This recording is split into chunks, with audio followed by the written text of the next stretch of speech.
તો ભાજપે ઘણીવાર અપીલ કરી છે અને હજુ પણ ફરી એકવાર અપીલ કરી। ભાજપની અપીલ પર ક્ષત્રિય સંકલન સમિતિએ પ્રતિક્રિયા પણ આપી છે।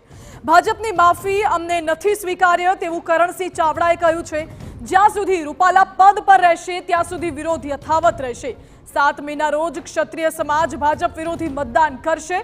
ભાજપ બહુ બધા સમાજો થકી આવી જાહેરાતો અપાવશે અને મતદાન સમયે કોઈ પણ પ્રકારનું ઘર્ષણ ન થાય તેવી સંકલન સમિતિની અપીલ પણ છે। એટલે આ તમામ વાતો ક્ષત્રિય સમાજની સંકલન સમિતિ દ્વારા કહેવામાં આવી છે। સાથે જ મતદાનમાં કોઈ પણ ઘર્ષણ ન થાય તેવી પણ અપીલ કરી છે। ભાજપની આવી પ્રેસ નોટો અને જાહેરાતોથી કોઈ જ ફરક નથી પડવાનો તેવું પણ ક્ષત્રિય સમાજના આગેવાને કહ્યું છે।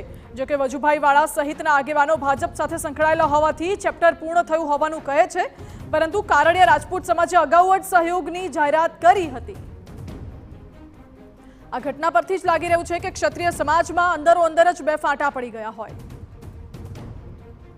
પછી જ્યાં સુધી પુરુષોત્તમભાઈ રૂપાલાને કોઈ પણ પ્રકારના ભારતીય જનતા પાર્ટીના હોદ્દા ઉપર રાખવામાં આવશે અને સરકારે અમારી અસ્મિતાને યોગ્ય પ્રત્યુત્તર આપ્યો નથી, એટલે તમે એવું ના માની લો કે લોકસભા સુધી, જો લોકસભામાં અમે 8 થી 12 સુધીની બેઠકો ડેમેજ કરતા હોય તો તાલુકા જિલ્લા અને વિધાનસભામાં એમની શું સ્થિતિ થશે એ ભાજપ પણ સારી રીતે જાણે છે।